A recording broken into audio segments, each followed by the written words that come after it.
Previously on Gambit, Riker and Picard shot at the Enterprise. Now back to the story. The Enterprise has been shot! Worse than that, it got it right in the nacelles. Bad news, because if cause and effect taught us anything, it's that damage to the nacelles is like a kick to the junk. Well, luckily, the blast is minor, and Data guesses that this was furthering the ruse, so he fakes being damaged, but still fires back, forcing Baran to scurry off in humiliation, though Worf is none too pleased with all of this, letting them fly off with Commander Riker while they play possum. This is one of the stronger aspects of this story, which is the clash between Data, serving as captain, and Worf, serving as first officer. Data is a thinker. Worf is a man of action. So Worf finds Data's continued willingness to sit on their hands exasperating, while Data is certain that stopping and thinking through the problem is the only way to resolve the situation. It calls back to Redemption, when Data was likewise in command. Although it isn't that Worf doesn't believe in Data's ability to command, so much as his disapproval of how Data goes about it. Worf respects Data, but right now with his Klingon drive on one side, and the fact that one of his most respected friends has been captured, one of the most dishonorable things that can happen to a warrior, well, his patience is thin. When he criticizes Data letting the Raiders go, he does it in a low voice so no one else can hear, and to make clear it's an observation, not an outright rebuke. But this is just the beginning of the episode. There's a great deal of time between now and when they find Riker. At that very moment, Riker's getting an attaboy from Baran, while Picard, a.k.a. Galen, taunts Riker over betraying his own crew. How does that feel? Not in the face! And evolved humans be damned, you know Riker's been waiting for the excuse ever since Picard clocked him last time. Galen, for simplicity, I'm going to refer to him as Galen whenever it's related to his smuggler persona, and Picard for whenever that's relevant. Anyway, so Galen gets sent down to look over the new relics, but Talera joins him to comment on his piss-poor handling of the weapons. But it's interrupted by the computer. It's found a match for what Baran is looking for. Good for Baran, but bad for Picard, because as Baran explains to Riker, once they found both artifacts, there will be no more need to put up with Galen's big mouth and offensive lack of rocker hair. But Baran knows that some of his crew are on Galen's side, so he's got to be careful about that. He wants Riker to pretend to buddy up to Galen to find out who they are so that when the time comes, Baran isn't dealing with a mutiny. Sure, he can kill everybody, but it's kind of hard to run a ship with no crew, especially when you're like Baran and don't want to do anything but strut around all day. Back on the Enterprise, Data has figured out that Riker embedded a set of coordinates in the command codes he sent over, and plans to use that to beat the mercenaries there, and then beat the mercenaries there. Worf is openly delighted that they're finally doing something, so Data takes him aside to point out that Worf is being a dick. Worf argues that he's doing his job as he always has, but Data says it works differently when he's first officer. His job is to carry out orders and not openly question them. Any concerns need to be made in private. As with Redemption, Data is speaking with a tone that experience has told him is effective in leadership, even if he personally does not feel the emotions that it implies. His ego is not hurt by what Worf is doing, but he is concerned about how this will undermine his authority and the possible success of his mission. And Worf realizes that too, and asks Data to overlook his behavior. He'll straighten out and fly right, and he's going to get to the bottom of whoever put that sign on Data's back that says, "Kick me, for I am without honor." Of course, one question it raises, when Geordi is brought up as a potential replacement as first officer over Worf, is why Dr. Crusher doesn't seem to be in line to be the second in command.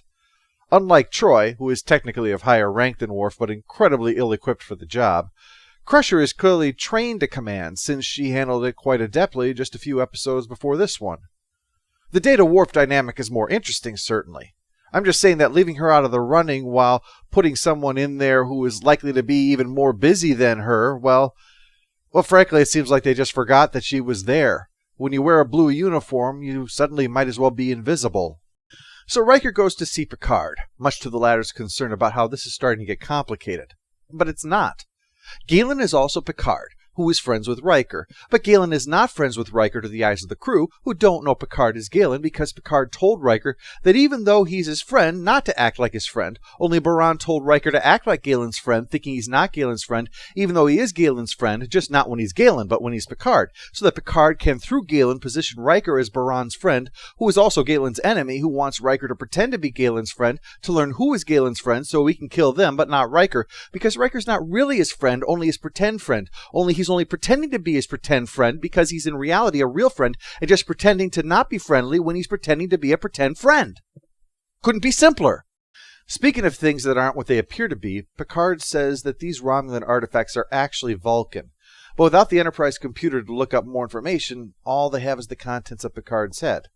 Which, is what we expect. Picard uses the contents of his head, Kirk uses the contents of his pants, and Archie uses the contents of his ass.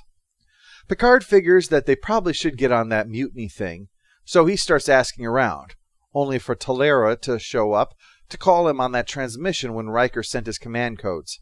But not to worry, she's not really a Romulan. My name is actually T'Pol. I don't think so. You don't have nearly enough silicone to be a T'Pol.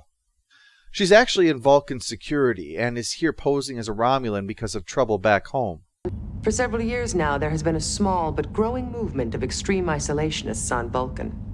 A group that believes contact with alien races has polluted our culture and is destroying Vulcan purity. Let's all go to the lobby. Let's all go to the lobby. This group advocates the total isolation of Vulcan from the rest of the galaxy and the eradication of all alien influences from our planet. It sounds like an illogical philosophy. Must be brand new. I mind melded with Sarek, so if he ever ran into isolationist Vulcans, I would know. She says that this artifact dates back to a time when her people were warlike and had the ability to kill with a thought. Picard recognizes it as the Stone of Gaul, being called that because the gallstone would rob it of some of its mysticism. When the one surviving component known was stolen from a museum, the raids started happening. That's why she was put on the case, to stop the stone from being reassembled at all costs, even blowing themselves up, which with this crew shouldn't be that difficult to pull off, actually. Over in the Enterprise plot, they find a lone Klingon named Koral, who's a man of few words and zero answers, lurking in the area where they expect the mercs to show up next. So Worf would like to search the ship and interrogate the guy. Data points out that would be illegal under the treaty with the Klingons. So Worf points out that they do have the right to conduct health and safety inspections, and if they just happen to find something useful, then what a wonderful, happy accident that would be. Data is hesitant at first, but figures, what the hell? What's he going to do about it anyway, huh?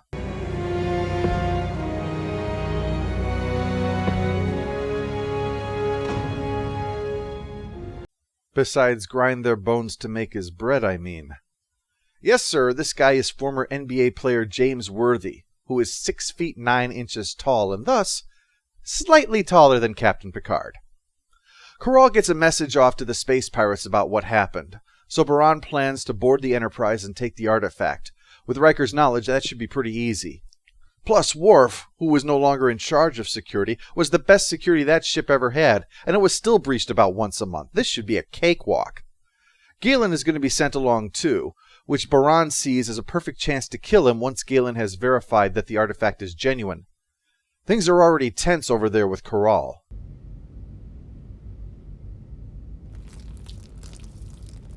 Yeah, that stuff's not coming out. I don't care if it is the future, you just burn that rug. Down in the cargo bay, Worf and Crusher finished the search and found nothing, and just in time for Riker to lead his team and learn that Koral is in the observation lounge. 12 decks away. Security would not allow you to get that far. They won't get the chance. We'll use the transporter and that shuttle will beam directly to the observation lounge. Ah, someone remembers the shuttles have transporters. I guess that's why Riker's the one in charge. They show up and swipe the sacred Vulcan 8-sided die in order to complete their D&D set. And then Riker tries to shoot Galen. Misses, and Galen shoots him instead. The others gleaning from his actions that he is pretending to have killed Riker, so they all play along. To the bad guys, I mean. Obviously the bad guys aren't into it. That would kind of defeat the whole point then of the subterfuge. Back on the pirate ship, Galen punches Baran for what he did, and then says that it's time to replace him with someone who will actually deliver money instead of just hitting them with the shock collar all the time. The rest of the crew seem to agree, so Baran whips out the control device to just kill Galen and end this mutiny.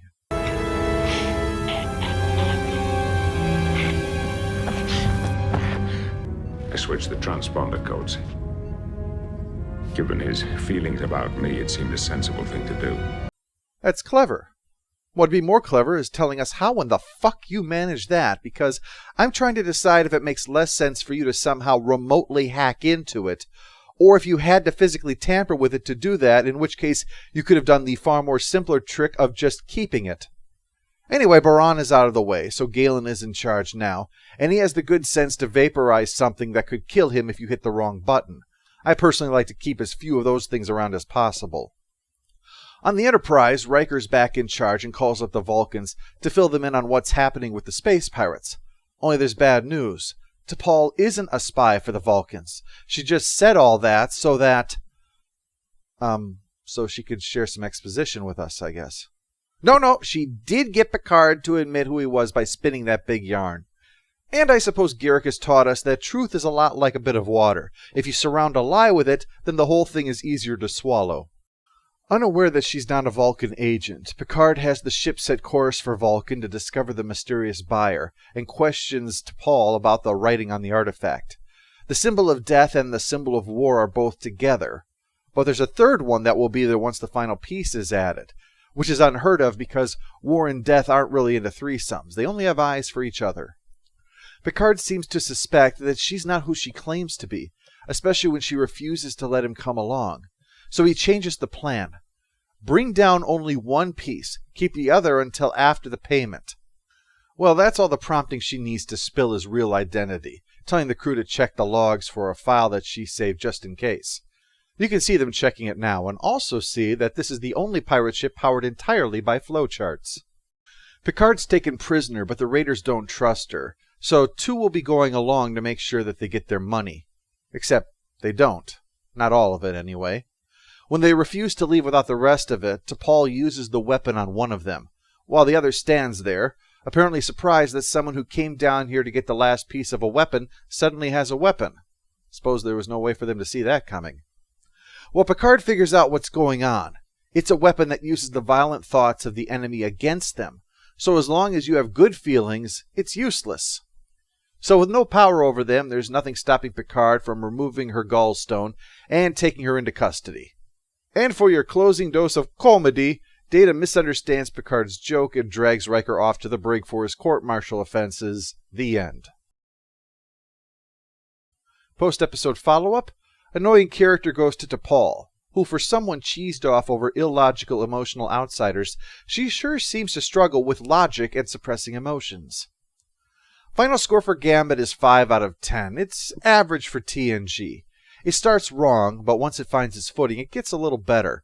But it still is far too long for the journey it undertakes. It could have worked far better as a nice, tight single-parter, but stretched out it dilutes its positive attributes and makes it feel like a lower-quality remake of The Chase. This episode is perhaps the best proof needed that a shake-up of the dynamic would have done a great deal to inject some freshness into the sadly stale state of affairs. The ending is acceptable, but hardly stellar, and while the overall positive message is fine, it doesn't really satisfy the 2-episode journey it took to get there. Still, most of it is perfectly serviceable. It's just that a 2-part episode is usually reserved for something more than serviceable.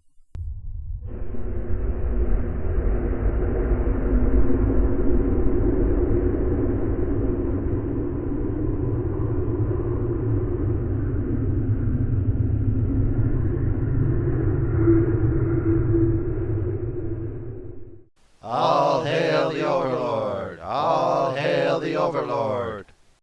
Oh, what a tangled web we weave. I have difficulty remembering whose side I'm on.